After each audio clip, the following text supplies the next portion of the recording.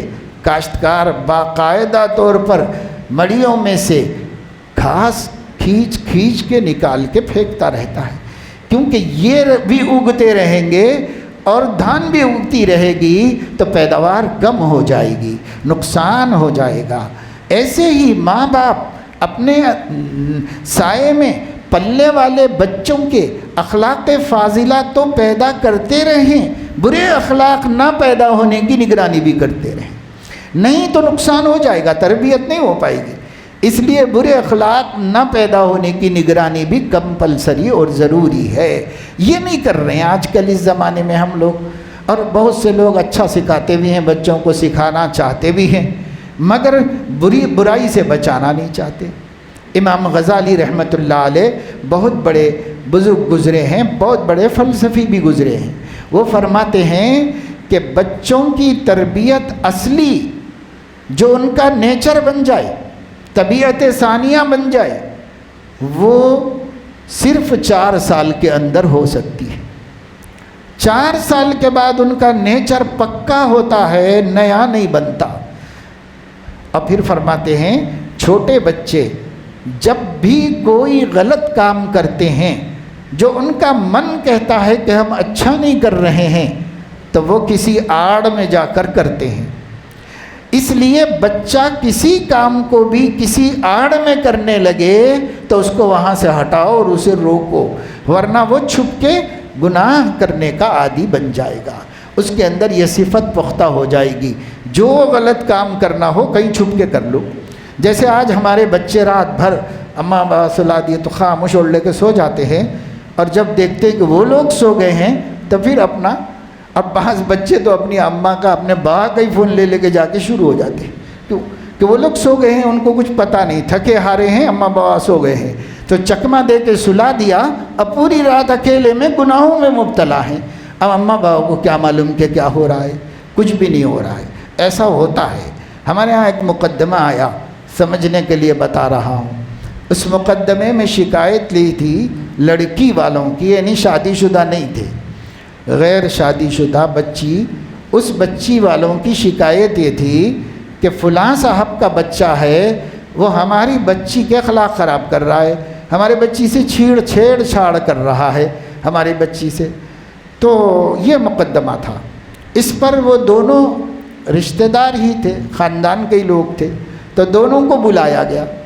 تو اس لڑکے نے کہا کہ میں تو گھر میں جاتا نہیں، اور میں جب گھر میں جاتا ہوں تو ہمارے پاس بے پردگی نہیں ہے، تو آنٹی مجھے بچی کے سامنے جانے تو نہیں دیتے، نکلتی بھی نہیں بچی میرے سامنے، تو میں کیا کروں گا، اور میں کیسے بھٹکاؤں گا، اور میں کیا کر سکوں گا اس کو۔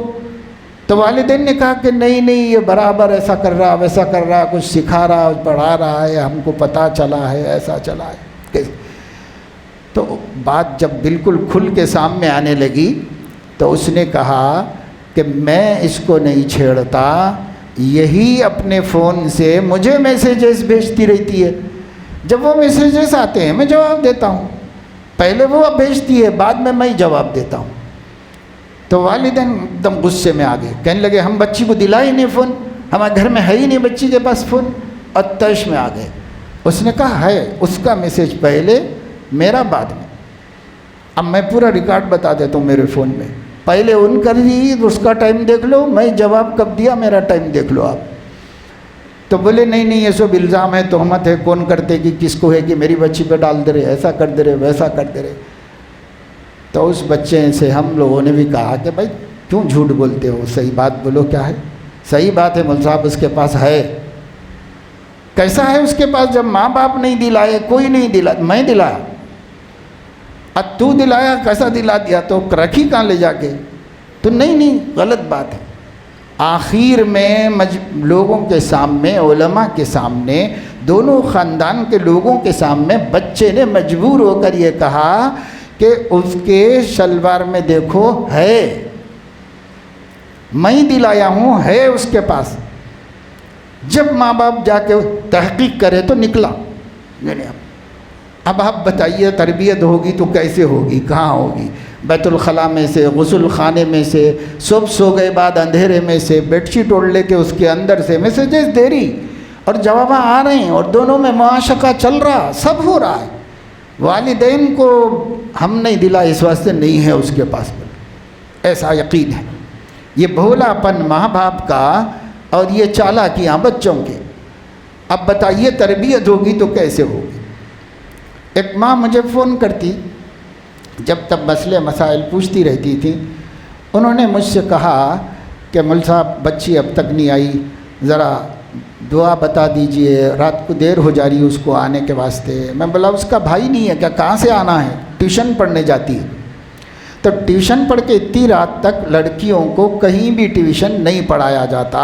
آپ کو غلط فہمی ہے، اتنی رات تک کوئی بھی بچیوں کو، جوان بچیوں کو ٹیوشن نہیں پڑھاتا۔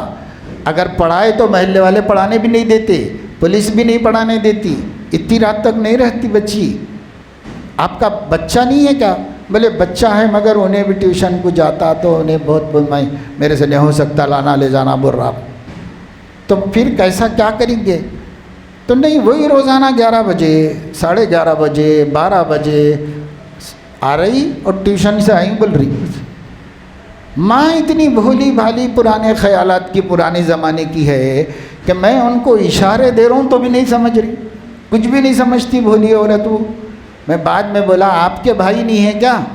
تو ہیں، میرے بھائیاں ہیں، ذرا آپ کے بھائی کو بلا کے بولو بچی ایسا دیر سے آ رہی، میں جگ رہی ہوں، انتظار کر رہی ہوں، پریشان ہوں، اس کا ٹیوشن اتنی دیر تک چل رہا، بلکہ بھائی کو بلا کے بولیے آپ۔ تو وہ اپنے بھائی کو بلا کے بولے، تب ان کے بھائی نے واچ کرنا شروع کیا تو پتہ چلا کہ ٹیوشن تو 9 ساڑھے 9 کو ختم ہو جاتا ہے۔ اس کے بعد ٹیوٹر خود اس کو لے کے چائے پلانے، بریانی کھلانے لے کے پھر رہا ہے، پھر کے معاشقہ کر رہا ہے، اس کو گندی کر رہا ہے اور لا کے گھر کے پاس چھوڑ کے چلے جا رہا ہے۔ جب جا کے پکڑے گیا تو فون کر کے اس ماں نے مجھے کہا کہ مولانا صاحب آپ بولے نہیں، ویسی چھوا۔ بولے تو ویسی چھوا؟ آپ ماں ہیں، آپ کو سمجھ ہی نہیں ہے کہ کیا ہو رہا ہے سماج میں۔ اب پرانے خیالات کے ہیں، پرانی عورتیں ہیں، سمجھ ہی نہیں ہے۔ تو میرے دوستو، تربیت اتنا آسان کام نہیں ہے، تربیت میں چوکنا رہنا پڑتا ہے۔ اپنے زیر تربیت لوگوں سے، بچوں سے ضرورت کی وجہ سے بدگمانی کرنا پڑتا ہے، بدگمانی کرنا پڑتا ہے۔ یہاں پر بدگمانی تربیت کی ضرورت ہے، تربیت کا اسلحہ ہے، یہاں کوئی گناہ نہیں ہے کہ ہم سمجھیں کہ شاید ایسا کیا ہو۔ غلط پہلو دھیان میں رکھو، لیکن غلط پہلو مسلط مت کر دو، تہمت مت لگا دو اس کے اوپر، لیکن اپنے دھیان میں رکھو غلط پہلو۔ جیسے ہم حفظ کرنے والے بچوں کے بارے میں استاد سے بولتے ہیں کہ اگر آپ کو ذرا بھی کھٹک ہوئی کہ غلط پڑھاؤں گا، بولے تو صحیح پڑھاؤں گا بول کے نہیں چھوڑنا، غلط پڑھاؤں گا بول کے روکنا، پیچھے سے پڑھا کے سننا اس کا، تبھی جا کر غلطیاں صحیح ہوں گی۔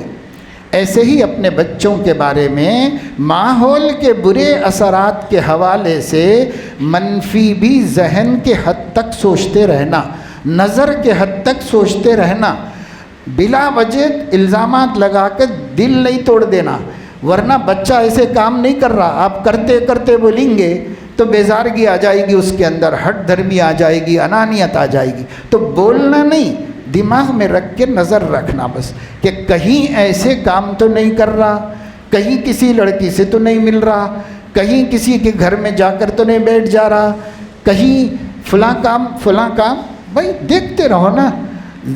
تربیت اسی کا نام ہے۔ تربیت کی حقیقت یہ ہے کسی بھی چھوٹی چیز کو اس کے کمال تک اس طور پر پہنچانا کہ جس چیز کی ضرورت ہے وہ دینا اور جس چیز سے بچانا ہے وہ اس سے بچانا۔ یہ دو کاموں کے ساتھ ادنا کو اعلیٰ درجے تک پہنچانے کا نام ربوبیت اور تربیت ہے۔ اللہ بھی یہی کرتا ہے، آپ کو ہر نفع دیتا ہے، ہر نقصان سے بچاتا ہے۔ ہم بھی اپنے بچوں کی تربیت اسی طرح کریں. جو چیزیں ان کی زندگی، اخلاق، آخرت اور ایمان کے لیے بری ہیں اس سے بچانا، اور جو چیزیں مفید ہیں وہ سب ان کو لا کے دینا اور وہ سب ان کو سکھانا، اس کا نام تربیت ہے. تربیت جو ہے کپڑے سلا دینا، کھانا کھلا دینا، اسکول میں ایڈمیشن کرا دینا، ساکس شوز لا کے دے دینا، کتاباں دلا دینا، بستہ دلا دینا اور بس ختم. چھٹیاں ملے تو پارک کو لے جانا، کھلانا، ہو گیا. یہ تربیت ہے.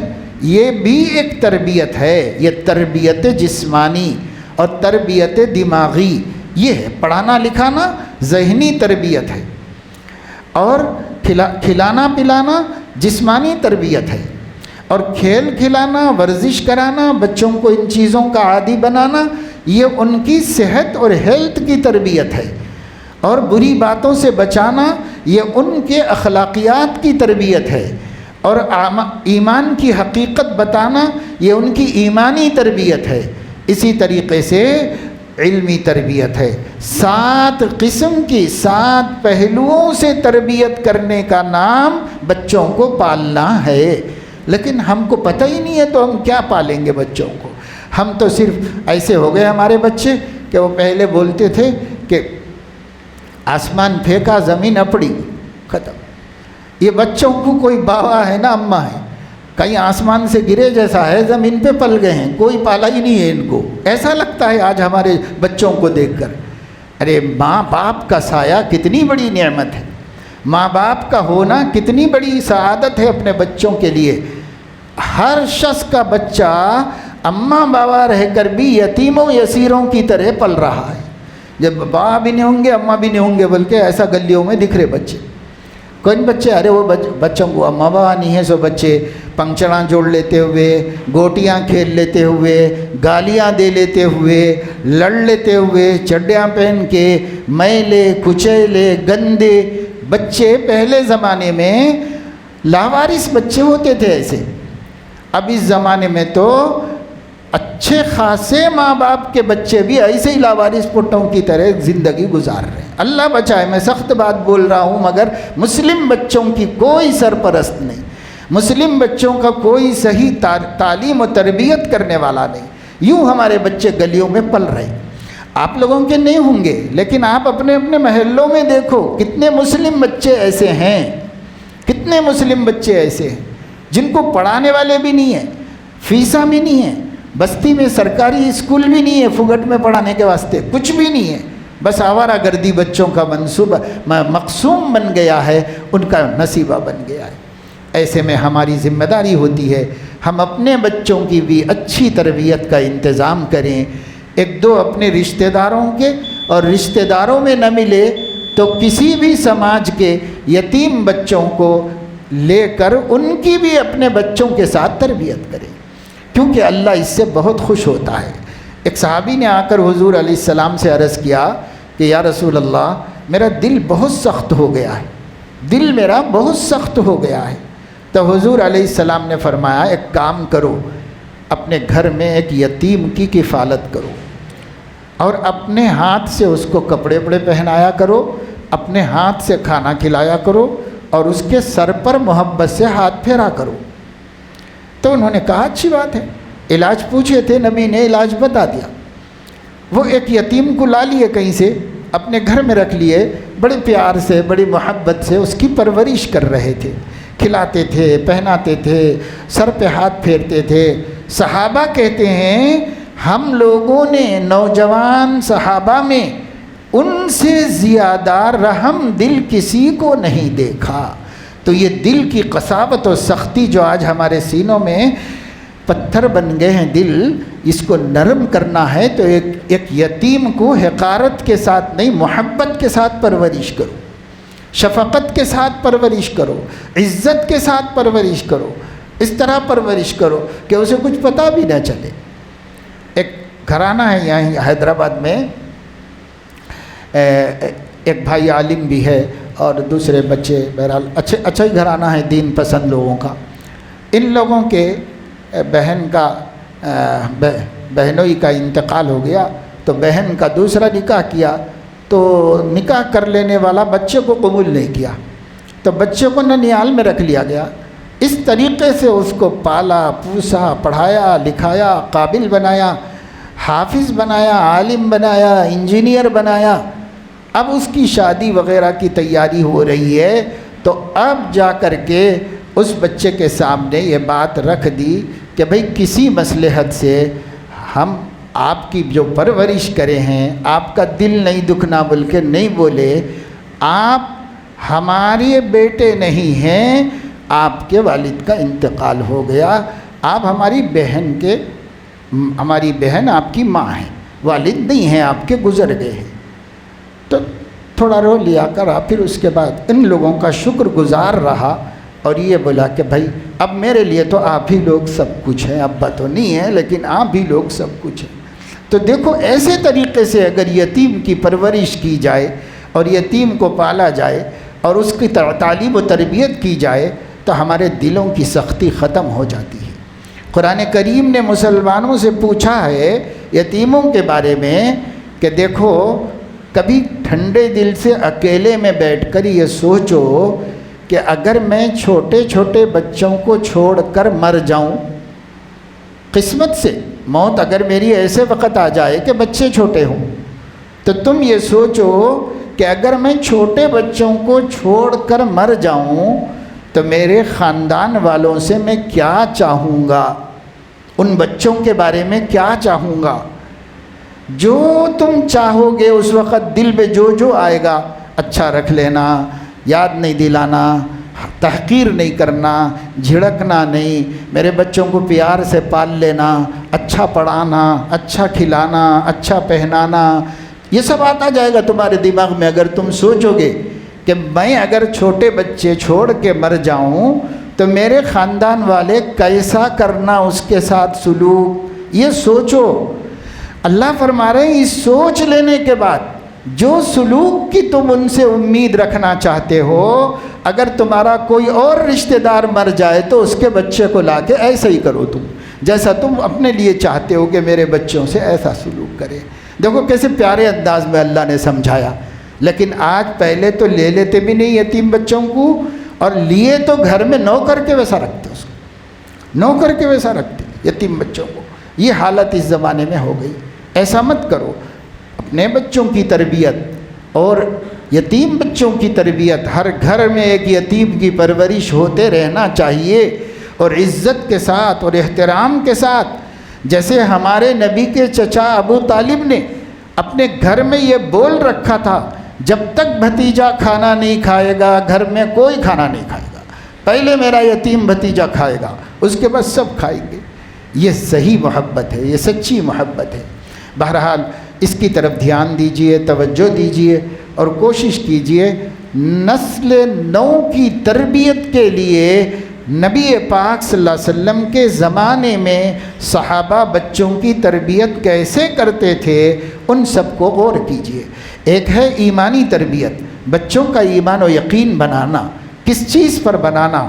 اللہ کے ایک ہونے پر یقین بنانا، حضرت محمد صلی اللہ علیہ وسلم کے سچے پکے آخری رسول ہونے پر یقین بنانا، قرآن کریم کی آخری اور عظیم کتاب ہونے کی حقیقت پر بچوں کا یقین بنانا۔ ان باتوں کا یقین بناؤ۔ جب یہ یقین بنائیں گے، یہ ایمانی تربیت ہے۔ آخرت آنے والی ہے، مرنا ہے، اللہ کے سامنے کھڑے ہونا ہے، اپنی زندگی کے کیے دھرے کا حساب دینا ہے، اللہ کی ساری نعمتوں کا جواب دینا ہے ایک دن۔ پھر اللہ تعالیٰ یا جنت میں بھیجیں گے یا جہنم میں جانا ہوگا۔ جہنم میں وہ جائے گا جو اللہ تعالیٰ کی بات نہیں مانے گا، نبی کا کہنا نہیں مانے گا، دین پہ نہیں چلے گا، وہ جہنم میں جائے گا، اور جو دین پہ چلے گا وہ جنت میں جائے گا۔ اور پھر پل صراط کیا ہے؟ ایک بریج ہے، اندھیرا ہے، بہت پتلا ہے، اس پہ سے سب کو نکلنا ہے۔ یہ بچوں کو بتاتے رہنا، یہ ایمانیات ہے، ایمانیات۔ تو ایمانی تربیت اپنے بچوں کی ہونا چاہیے۔ کون کرے؟ ماں کرے، باپ کرے، مگر وہ ماں باپ کیسے کریں جن کو خود نہیں معلوم کہ ہمارا ایمان کیا ہے، ہمارا دین کیا ہے، جن کو خود نہیں معلوم وہ کیا تربیت کریں۔ اس لیے پہلے خود سیکھنا، اپنی اپنی مسجدوں میں خواہ مخواہ کے کاموں میں پیسہ خراب کرنے کے بجائے مساجد میں ذمہ داران مساجد سے یہ گزارش کرنا کہ مساجد میں کیمپ لگاؤ، ایمانی تربیت کا کیمپ، اور بڑے لوگ آ کر جو بچوں کے باپ ہیں یہاں اپنا ایمان بنائیں، اور پھر یہی ایمان جا کر اپنے بچوں کا سکھائیں اور اپنے بچوں کا بنائیں۔ اس کے لیے دیکھو حضور علیہ السلام کی جو مسجد تھی نا، وہ مسجد نیچے مٹی تھی، چٹائی بھی نہیں تھی۔ آپ نے شب قدر میں سجدہ کیا، رات میں برسا تھا تو آپ کی پیشانی پہ کیچڑ لگا، مبارک پیشانی امام الانبیاء کی، اور اس کو کیچڑ لگا اس لیے کہ چٹائی نہیں تھی۔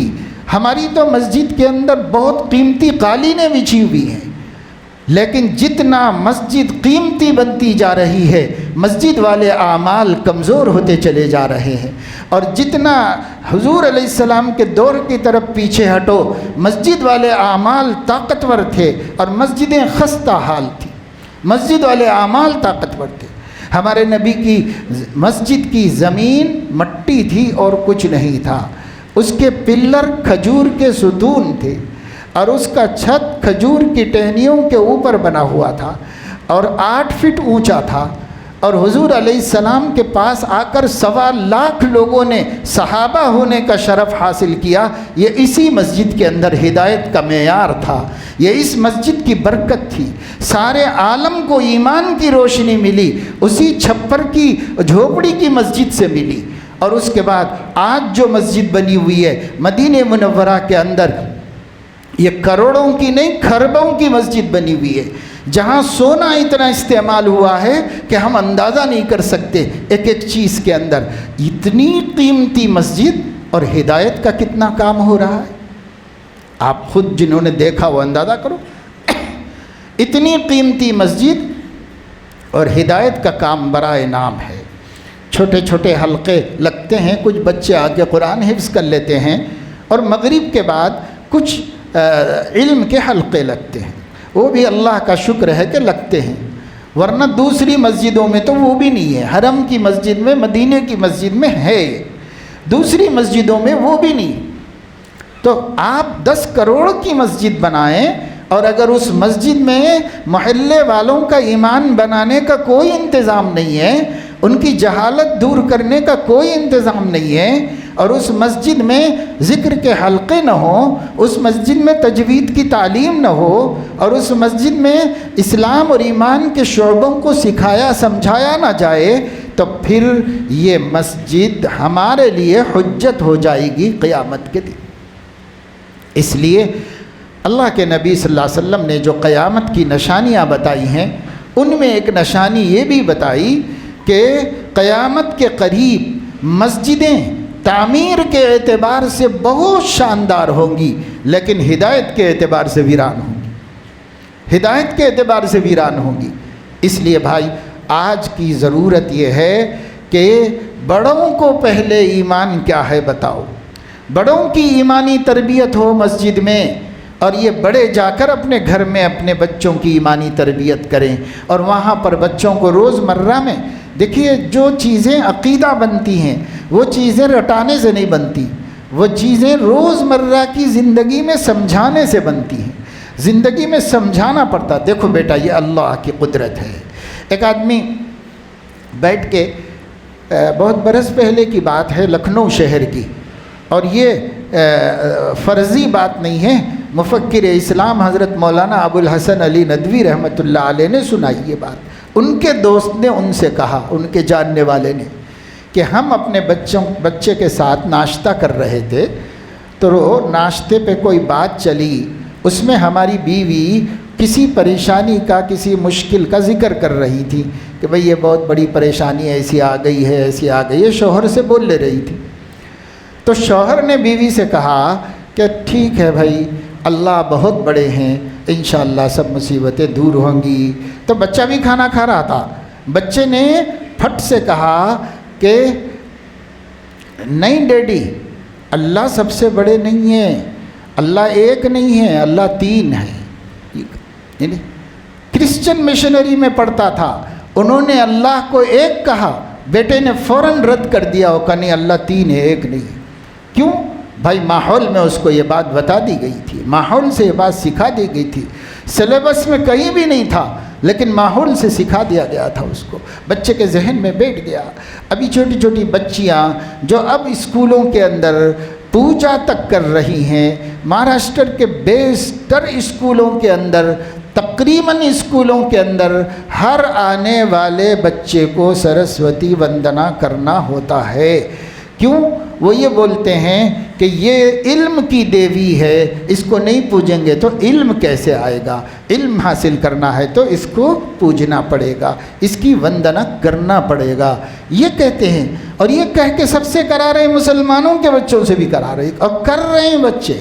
ماں باپ بول رہے ہیں اب پڑھ لے رہے نا بھائی، پڑھ لیں دو بول کے بول رہے ہیں، بس کچھ بھی کر کے پڑھنے دو، ایمان دے کے بھی پڑھنے دو، تیار ہیں ماں باپ اس کے واسطے، کوئی ان کو اس کی پرواہ نہیں ہے۔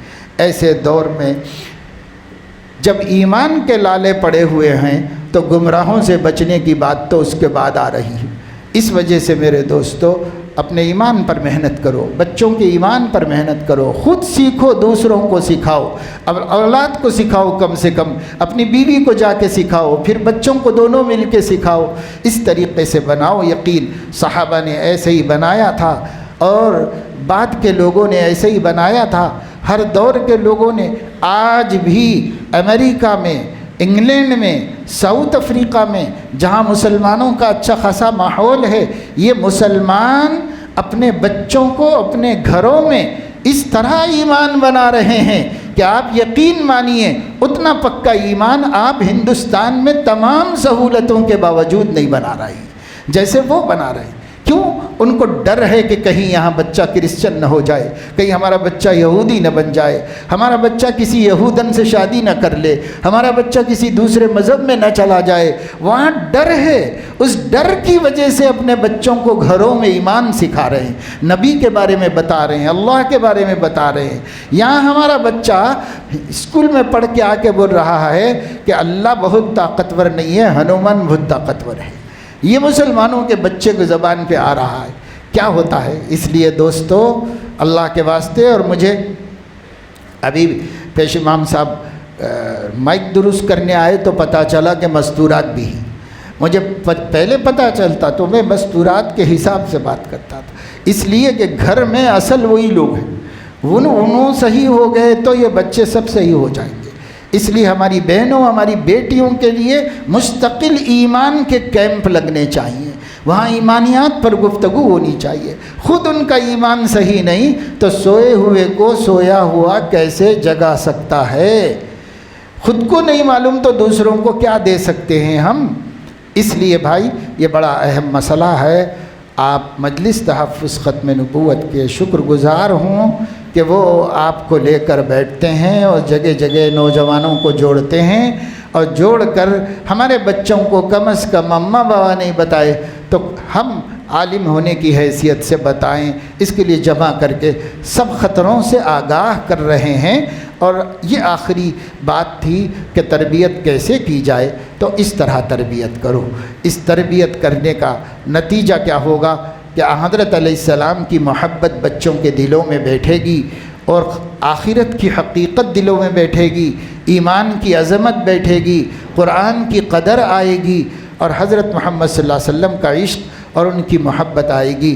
اور جو سینہ عشق نبی سے بھرپور ہو وہ سینہ کبھی گمراہی کے دلدل میں پھنس نہیں سکتا۔ لیکن وہ عشق ایسا ہونا چاہیے جیسے صحابہ کرام کا تھا، کیونکہ اتھارٹی صحابہ کرام ہیں، ویلو صحابہ کرام ہیں، ماڈل صحابہ کرام ہیں، اس لیے صحابہ جیسا عشق مصطفیٰ ہمارے بچوں کے اندر آنا چاہیے اور ہمیں پیدا کرنا چاہیے۔ یہ اگر کر لیں گے تو انشاءاللہ تعالی کامیابی ملے گی اولاد کی تربیت کے سلسلے میں۔ حق تعالی شانہ اپنے فضل و کرم سے ہمیں توفیق نصیب فرمائے۔ اور آخری بات اس حوالے سے آپ سے یہ کہنی ہے کہ آپ اپنے اپنے محلوں میں، اپنی اپنی بستیوں میں اتنے دینی مکتب قائم ہونے کو یقینی بنا دیجئے کہ ایک بچہ بھی ایسا نہ ہو جو مکتب نہ جاتا ہو، اس کو یقینی بنا دیجئے۔ یہ آخری بات جو میں آپ کو بتا رہا ہوں بہت قریب سر پر آئے ہوئے ایک شرکیہ فتنے سے نسل نو کو بچانے کے واسطے کمپلسری ہے۔ یہ ایسا فریضہ ہے کہ اس فریضے کے لیے جو کچھ ہم کر سکتے ہوں کریں۔ گھر میں 3 ٹائم کے بجائے 2 ٹائم کھا کے پیسے بچا کے مکتب چلا سکتے ہوں تو 2 ٹائم کا کھانا کر لیں، کوئی نقصان صحت کو نہیں ہوگا، لیکن مکتب چلنا چاہیے، بچوں کا ایمان بچنا چاہیے اور درست ہونا چاہیے۔ حضرت مولانا علی میاں نے تو یہاں تک فرمایا، آج سے 30 برس پہلے فرمایا کہ اب ملک میں ایسے حالات آنے والے ہیں کہ مکاتب کو قائم کرو اور اس کے لیے ذاتی گھر بیچ کے کرائے کے گھر میں رہنا پڑے تو ذاتی گھر بیچ کے وہ پیسہ مکتبوں پہ لگا دو اور کرائے کے گھر میں رہو، ورنہ ایمان نہیں بچے گا۔ کیا نظر تھی، اللہ اکبر! 30 برس پہلے جو بات کہی تھی، آج NEP کے ذریعے وہ مصیبت سر پہ آ چکی ہے آپ کے۔ ابھی میں آندھرا میں تھا، آندھرا کی حکومت نے NEP ایکسیپٹ کر کے اس سال سے نافذ کر دیا ہے، جس کا نتیجہ یہ ہوا ہے کہ اننت پور کی ایک یونیورسٹی سے اردو سیکشن کو بند کر دیا گیا ہے، اور وجہ یہ بتائی گئی ہے کہ NEP کے لینگویجز میں اردو کا ذکر نہیں، اس لیے اب یہ شعبہ یونیورسٹی میں نہیں رہے گا، اسے بند کر دیا گیا ہے۔ اور اسی طرح اسکولوں میں مجھے ایک ٹیچر نے بتایا کہ اسکول میں باقاعدہ دوم کے نصاب میں گنیش اور گنپتی مہاراج کی عقیدت، عظمت اور اس کے ڈرائنگ کرنا، اس میں رنگ بھرنا، اس کی مورتی تیار کرنا، یہ نصاب آ چکا ہے۔ اور یہی مندروں کا، مورتیوں کا کام کرنا، اس سے جڑی ہوئی باتیں، اس سے جڑی ہوئی تاریخیں وہاں آندھرا میں شروع ہو چکی ہیں، اب کبھی تلنگانہ میں بھی شروع ہو سکتی ہیں۔ آپ اپنے بچے کو 30 سال پہلے کے مفکر کے بتلائے ہوئے تدبیر کو آج بھی نہیں شروع کریں گے تو یاد رکھو آپ یہ بھی نہیں بول سکیں گے کہ ہم بچوں کو نہیں بھیجاتے، ہم بچوں کو حافظ عالم بنا لیتے، بول کے بھی نہیں بول سکیں گے، اس لیے کہ NEP میں یہ انکلوڈ ہے ایکٹ کہ کوئی بھی 4 سال کے بچے اور بچی کو اسکول نہیں بھیجنے کی بات نہیں کر سکتا۔ اگر کرے گا تو چلڈرن رائٹس، حقوق اطفال والوں کو لگا کر جیل خانے بھیج دیں گے اماں بابا کو، اگر بچے کو اسکول نہیں بھیجیں گے تو۔ اور بھیجیں گے تو ہم شرک پڑھائیں گے، ہندو کلچر پڑھائیں گے، ہندو تہذیب پڑھائیں گے۔ بہت بڑے خطرے میں ہم ہیں۔ ٹائم پہ کھانا مل رہا تو مسلمانوں کو کچھ بھی نہیں سمجھ میں آ رہا، مسلمان سمجھ رہے ہیں کہ سب خیریت ہے، کچھ نہیں ہو رہا ہے، یہ سمجھ رہے، اور 4 دیندار لوگوں کو نماز پڑھنے کی توفیق مل جا رہی تو وہ یہ سمجھ رہے ہیں کہ ہماری نسلیں بھی نماز پڑھیں گی، 100 پشت تک نماز پڑھتے رہیں گے کیونکہ میں اتنا بڑا نمازی ہوں، یہ سمجھ رہے ہیں۔ بابا کل تمہارے پیٹ کے بچوں کو خدا نخواستہ مندر میں نہ جانا پڑے، اس کے واسطے سوچو، غور کرو، یہ تنگ نظری ختم کرو، حالات کو سمجھنے کی عادت ڈالو اور حالات کا مقابلہ کرنے کی عادت ڈالو۔ آپ اس وقت میں کسی کمزور قوم کے مقابلے میں نہیں ہیں۔ وہ RSS جو 80 برس سے انڈر گراؤنڈ پلاننگ کر کے آئی ہے، اس کے پاس کسی چیز کی کمی نہیں ہے، ہر دماغ موجود ہے اور وہ آپ اپنا کام شروع کر چکی ہے۔ ابھی آپ سوچ رہے کہ نہیں کرے تو کیا ہوتا، مکتب نہیں رہے تو کیا ہوتا، یہ سوچ رہے آپ۔ کیا ہوتا نہیں ہونا بھی دماغ میں گھر میں آ گیا ہے آپ کے، اور کیا ہوتا، سر سے پانی چڑھ کے ڈوبنے تک انتظار کرتے ہیں کیا؟ بہت برا وقت ہے۔ اللہ کے واسطے بہنیں سوچیں، بھائی سوچیں، علماء کے اوپر مت ڈال دو وہ مولویاں کیا کر رہے بول کے۔ مولویاں کرو نہ کرو تمہاری اولاد ہے، تم سے پوچھا جائے گا قیامت میں۔ تم اپنے بچوں کے مکاتب کے لیے کرو اور خود ہی جواب دو اللہ کے پاس۔ مولوی نہیں کرتا وہ جائے گا جہنم میں، آپ نہیں کریں گے، اپنی جہنم کا بھی تو سوچو۔ ملائی کو بھیجاؤ گے جہنم میں، اپنا بھی تو سوچو کہ ہمیں بھی تو دوزخ کی آگ میں جلنا پڑے گا، یہ اولاد کے بے ایمان ہونے کی وجہ سے۔ کچھ نہیں سمجھ رہے، بالکل بے شعور جی رہے اس ملک میں مسلمان۔ اللہ رحم فرمائے، نہ لیپنے کے نہ تھوپنے کے، ایسے دنیا بھی نہیں کما رہے۔ نوجوانوں کی اکثریت بے روزگار، کچھ نہیں کرتی۔ اللہ رحم فرمائے۔ بہرحال دل دکھتا ہے، تکلیف ہوتی ہے، اس لیے میں ذرا سخت بولتا ہوں یہ دو عنوانات کے اوپر۔ اللہ پاک اپنے فضل و کرم سے ہمیں سمجھ نصیب فرمائے، ملت کا ہر فرد کمانے والا بن جائے، اور جو کمائے ہیں وہ اپنے پیسے کو ضائع کرنے سے بچ جائیں، فضول خرچیاں روک دیں۔ آنے والے دن آپ کے ہر سورسز کو انکم کے بند کرنے کے منصوبے بن چکے ہیں۔ آپ اپنی آمدنی کو شادیوں میں، دکھاوے میں، تماشوں میں برباد مت کرو، مت برباد کرو۔ یہ پیسہ بچاؤ، یہ پیسہ کل ایمان کی حفاظت کے لیے کام آئے گا، اس کو بچا کے رکھو۔ اور جو نہیں کما رہا ہے، ہر آدمی کمائے، مزدوری کر کے گڑھے کھود کے کمانا پڑے تو وہ بھی کر کے کماؤ، مگر بیکار مت رہو۔ بیکاری سب سے بڑا عذاب ہے مسلمانوں کا، اس لیے بیکاری چھوڑ دو، کام میں لگ جاؤ، فوراً کام میں لگو۔ اور پھر اس طریقے سے جب سب مصروف ہوں گے نا، یہ جھگڑے، یہ فتنے، یہ محلوں کے فسادات، یہ میاں بیوی کے جھگڑے سب بند ہو جائیں گے۔ یہ سب بیکاری کا نتیجہ ہے۔ بیکاری ختم کرو، سب جھگڑے ختم ہو جائیں گے۔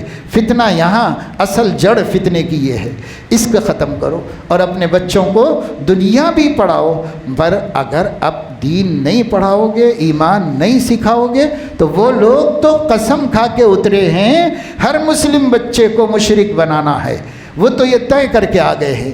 اب اس کا مقابلہ کیسا کرنا ہے آپ کر کے بتاؤ، اپنا ایمان دکھاؤ، اپنے ایمان کے جوہر دکھاؤ کہ ایمان کہیں نہیں جھکتا، ایمان مقابلہ کر کے بتا دیتا ہے۔ ہمارے سامنے ایک تاریخ ہے، ہندوستان میں لارڈ میکالے نے، انگریز کے زمانے میں لارڈ میکالے بڑا ایجوکیشنلسٹ تھا، اس نے ہندوستان کے سابقہ نظام کو ختم کر دیا اور ایک نیا نظام تعلیم لا کر کے مسلمانوں کو، ہندوستانیوں کو انگریز بنانے کا ارادہ کیا۔ تو حجت الاسلام حضرت مولانا قاسم نانوتوی رحمہ اللہ نے اس کے مقابلے میں ایک تحریک شروع کی، اور اس تحریک نے پورے ہندوستان کو، عیسائیوں کو ناکوں چنے چبوا دیے اور انہیں ہار کے اس ملک سے بھاگ جانا پڑا۔ آج بھی تاریخ انگلینڈ میں مورخ کہتا ہے آج بھی کہ ہندوستان کے عالموں نے ایسا زبردست بند لگایا کہ ہم وہاں مشنری میں ہار گئے۔ دوسری قوموں کو تو ہم بھٹکا سکے پر مسلمانوں کو نہیں بھٹکا سکے۔ تو آج آپ کے لیے انگریزوں کا سسٹم نہیں آیا ہے، آج RSS کا ایجوکیشنل سسٹم آ گیا ہے۔ اس کے مقابلے کے لیے ایک دفعہ اور روح پھونکنی پڑے گی اس امت کے اندر ایمان کی، ایک دفعہ اور ہمیں یقین کی طاقت لانا پڑے گا اور ٹکر لینے کے لیے کھڑے ہو جانا پڑے گا۔ ہو سکتے ہیں، یقین ہے مجھے، مسلمانوں کا شعور جاگ جائے تو انشاءاللہ RSS کی یہ پلاننگ بھی اسی طرح خاک میں مل جائے گی جس طرح لارڈ میکالے اور برٹش گورنمنٹ کی پلاننگ کو ہم ہندوستانیوں نے خاک میں ملایا تھا۔ آج بھی ملا سکتے ہیں، پر فرق یہ ہے کہ تب ایمان کے قدردہ مسلمان تھے، اب ایمان کے ناقدر مسلمان ہے۔ اب یہی ایک کمی کو دور کر لیں تو سب کچھ ہو سکتا ہے۔ اللہ مجھے آپ کو سب کو توفیق عمل نصیب فرمائے، آمین وآخر دعوانا الحمدللہ رب العالمین۔ الحمدللہ، حضرت والا کی قیمتی باتیں، وقت کے تقاضے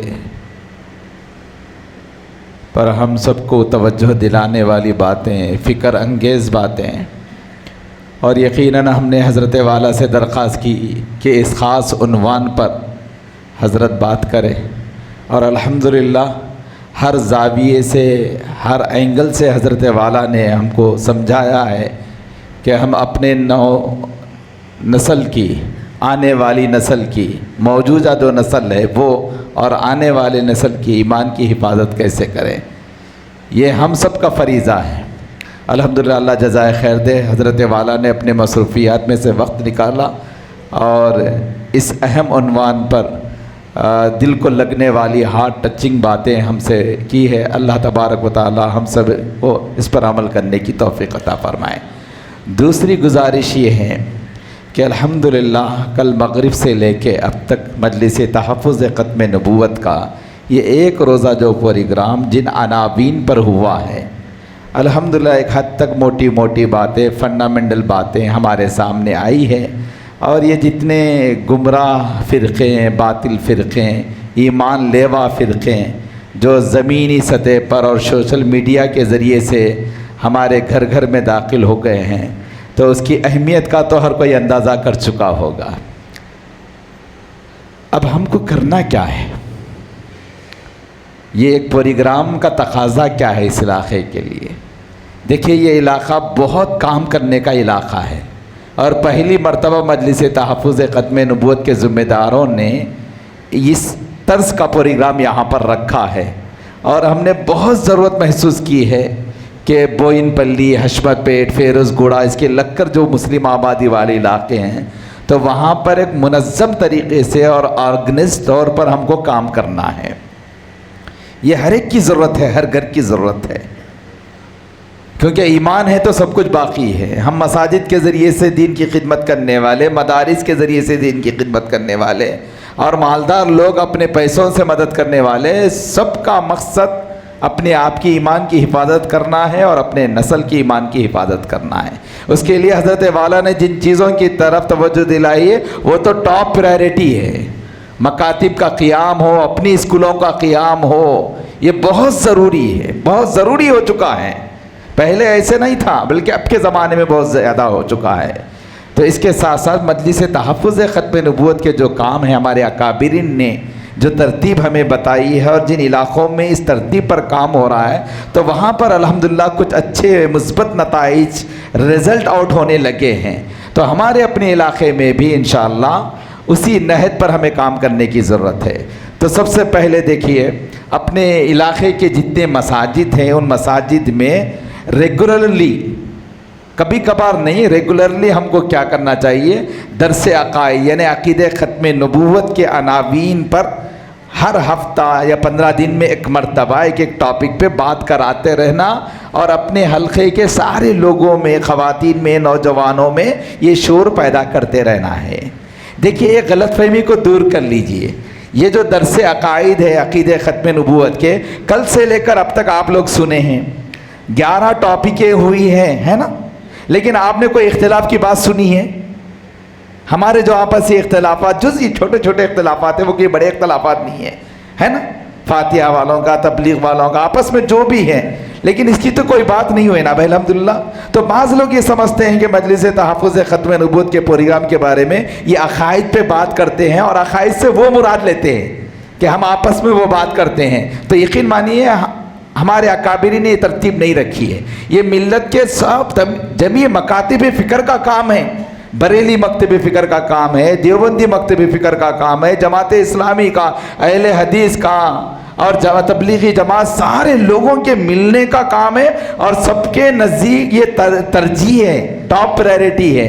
اس لیے یہ جو غلط فہمی بعض علاقوں میں پائی جا رہی ہے، بعض مساجد میں بھی پائی جا رہی ہے، تو آپ لوگ کیا کیجئے، اس کی حفاظت کرنے والے بنے۔ آپ لوگ ایسے لوگوں کی غلط فہمی کو دور کیجئے اور بولیے بھائی ہم پورے پروگرامات اٹینڈ کرے ہیں، کوئی اختلاف کی بات الحمدللہ مجلس تحفظ ختم نبوت کے مربی نے بیان نہیں کی ہے۔ البتہ وہی فتنوں کے بارے میں بول رہے ہیں جو متفقہ ہے، اتھینٹک ہے، جن کو تمام مکاتب فکر نے باطل فرقہ قرار دیا ہے، ڈکلیئر کر دیا ہے، انہی فرقوں کے بارے میں بات ہوئی ہے الحمدللہ۔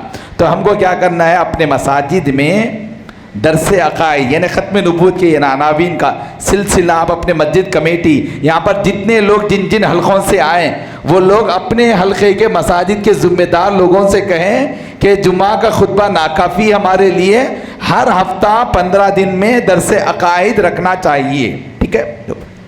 دوسری چیز، مردوں کے ساتھ ساتھ خواتین کے لیے بھی بہت زیادہ ضرورت ہے درس عقائد یعنی عقیدہ ختم نبوت کے عناوین پہ بات کرنے کی، کیونکہ تیزی کے ساتھ خواتین متاثر ہو رہے ہیں ان فتنوں سے، مرد حضرات اتنے کم ہیں، بہت زیادہ خواتین متاثر ہوتے چلے جا رہے ہیں، اور خواتین کا متاثر ہونا بہت بڑا نقصان پہنچائے گا ہمارے نسل نو کے لیے، آنے والے جنریشن کے لیے۔ ہمارے اپنے خواتین کی ایمان کی مضبوطی ہوگی، ایمان کی حفاظت ہوگی، تو ہماری نسل کی ایمان کی بھی حفاظت ہوگی۔ اس لیے پہلے کے مقابل میں خواتین میں ہمارے جو اصلاحی بیانات ہوتے ہیں، تبلیغی بیانات ہوتے ہیں، ہے نا، تو اس کے ساتھ ساتھ ہر تبلیغ سے وابستہ لوگ، ہر تبلیغ سے یہاں پر بیٹھے جتنے تبلیغ سے وابستہ لوگ ہیں ان سے میری درخواست ہے آپ پہلے کی جو لکیر پہ چل رہے ہیں اللہ کے واسطے اس پر باقی رکھتے ہوئے اپنے اپنے پروگرام میں اپنے اپنے اجتماعات پہ خاص طور پر عقیدہ ختم نبوت کے عناوین پر بات کرنے لگائیے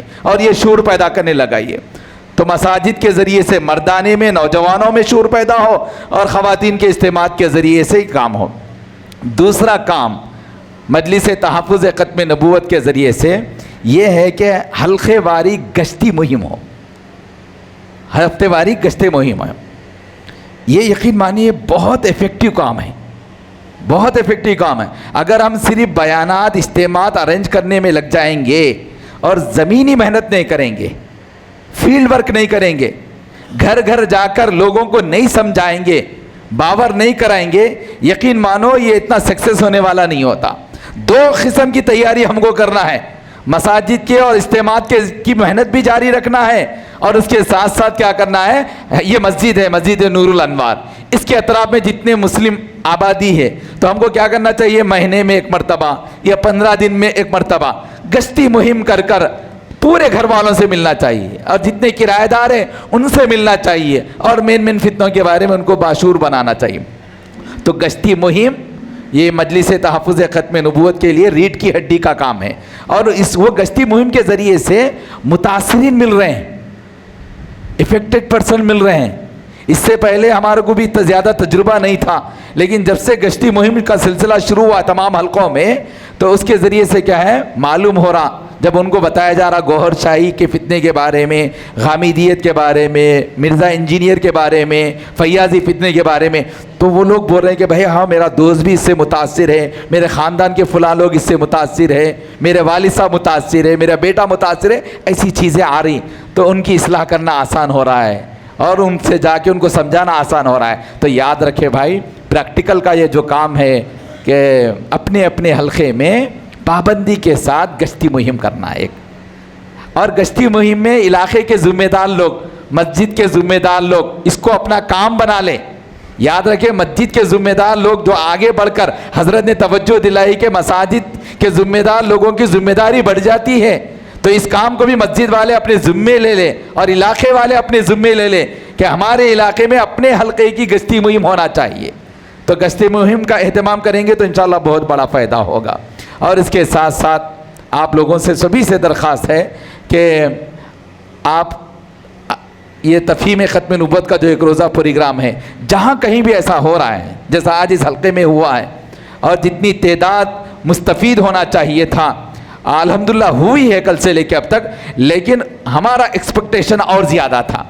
ہمارے یہاں کے ذمہ دار لوگوں نے جتنی بھی محنت کی ہے جن جن لوگوں تک پہنچے ہیں اس سے زیادہ ہونا چاہیے تھا, لیکن اس ذہن کو سامنے رکھیں کہ اس کے بعد قریب کی کسی علاقے میں بھی اگر ختم نبوت کا کوئی پروگرام ہو رہا ہے تو آپ لوگ کیا کرنا چاہیے, اپنے بچوں کو اپنے بھائیوں کو اس کی طرف راغب کرنا چاہیے اور آپ خود بھی کیا کرنا چاہیے, سن لینا چاہیے. ایک مرتبہ سننا کافی نہیں ہے بھائی, آج جیسا سنے نا تو یہ سمجھ لینا کہ بھائی اب میں اویئر ہو چکا ہوں, معلومات ہو چکے ہیں, ایسا نہیں ہے. ایمان کا مسئلہ ہے بار بار سنتے رہنا ہے, بار بار سنتے رہنا ہے, تجدید کرتے رہنا ہے.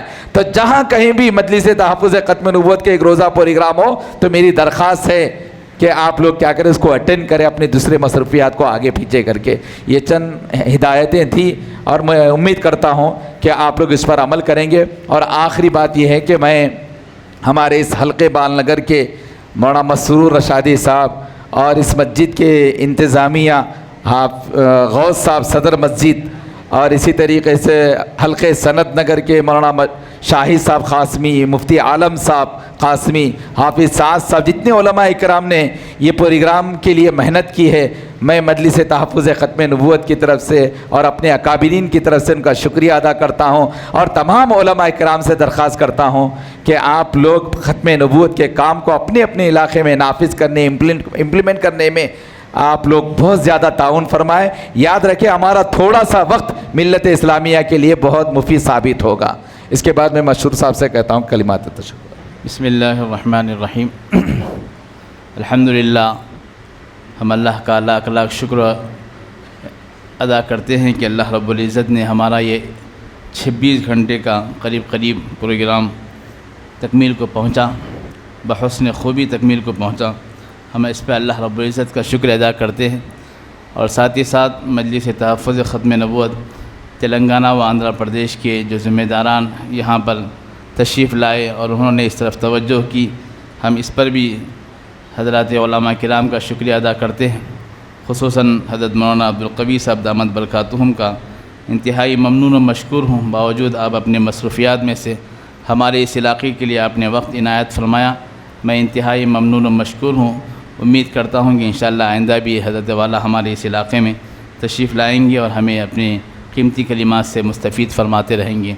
اسی طریقے سے مجلس تحفظ ختم نبوت جوبلی ہلز کے ذمہ داران، خصوصاً حضرت مولانا مفتی محمد رفیع الدین صاحب رشادی دامت برکاتہم، جن کی خصوصی توجہات ہمارے اس علاقے میں ہیں. بال نگر، سند نگر، جوبلی ہلز کا علاقہ ہے. ہمارا یہ علاقہ جوبلی ہلز میں نہیں آتا، مگر اس کے باوجود آپ کا ارادہ تھا کہ اس علاقے میں بھی کام کرے، کیونکہ یہاں پر زیادہ لوگ علمی طبقہ زیادہ نہیں ہے، اس لیے آپ کی شروع سے کوشش تھی کہ اس علاقے میں کام ہو. الحمدللہ حضرت والا نے شروع سے اس سلسلے میں ہمیں توجہ دلائی، اپنی میٹنگوں میں بلایا، اور مستقل آپ ہمیں توجہ دلاتے رہے اس علاقے میں کام کرنے کی. دا میسج میڈیا چینل، اس چینل پر آپ کو مختلف علماء کرام کے لائیو بیانات، نعتیں، مشاعرے دیکھنے کو ملیں گے. اس چینل پر آپ کو مختلف علماء کرام کے اہم اور قیمتی بیانات دیکھنے کو ملیں گے. اس چینل پر آپ کو بہت سارے اہم اور قیمتی بیانات کی شارٹ کلپ دیکھنے کو ملے گی. اس چینل پر آپ کو روزانہ نئے عنوان پر 1 منٹ کی شارٹ کلپ دیکھنے کو ملے گی. ابھی تک اس چینل سے لاکھوں لوگوں نے دینی بیانات دیکھے اور دیکھ رہے ہیں. اگر آپ ابھی تک چینل سے نہیں جڑے ہیں تو ابھی دا میسج میڈیا کے تمام سوشل چینلوں سے جڑے، جیسے جوش، موج، انسٹاگرام، فیس بک، یوٹیوب. دین کی اہم، قیمتی اور مستند معلومات کے لیے آج ہی دا میسج میڈیا سے جڑے. اگر آپ اپنے کسی جلسے یا اجتماع کی معیاری ریکارڈنگ کرانا چاہتے ہیں تو آج ہی ہم سے رابطہ کریں. 8309475649. Green Well High School. ہمارے اسکول میں آنے والے تمام طلباء کو معیاری و مؤثر تعلیم دینا چاہتے ہیں. عصری تعلیم کے ساتھ دینی تعلیم و تربیت سے بھی روشناس کرنا چاہتے ہیں تاکہ طلباء اس اسلامی ماحول میں تعلیم و تربیت پا کر بحیثیت مسلمان معاشرے میں اپنا اچھا کردار ادا کر سکے اور مخلوق خدا کے لیے فائدہ مند ثابت ہو. مکمل تعلیم کا نظام جس کی بدولت طلباء دینی و عصری تعلیم ایک ہی جگہ حاصل کر سکے. ریمیڈیل کلاسز کا اہتمام رہے گا. ماہر اور تجربہ کار استاد کے ذریعے طلباء پر انفرادی توجہ دی جاتی ہے. طلباء کی بہترین تعلیم کے سلسلے میں والدین کے لیے اجلاس منعقدہ کیے جاتے ہیں. وقتاً فوقتاً کیریئر گائیڈنس سیشن کا اہتمام. مدارس کے نہج پر تجویز کے ساتھ قرآن مجید کا ناظرہ اور ضروریات دین سے واقفیت کرائی جاتی ہے. لائبریری کا انتظام تاکہ طلباء میں مطالعے کا شوق پیدا ہو. کمپیوٹر کلاسز کا انتظام. چوتھی کلاس سے کوڈنگ بھی سکھائی جاتی ہے. طلباء کے لیے مارشل آرٹ ٹریننگ. اچھی صحت بنانے سے متعلق پروگرامز. والدین کے لیے بچوں کی تربیت سے متعلق ماہانہ پروگرامز. نوٹ: اچھا پڑھنے والے طلباء کے لیے اسکالرشپ کا انتظام. یتیم اور ضرورت مند حضرات کے لیے بھی اسکالرشپ کا اہتمام کرایا جائے گا.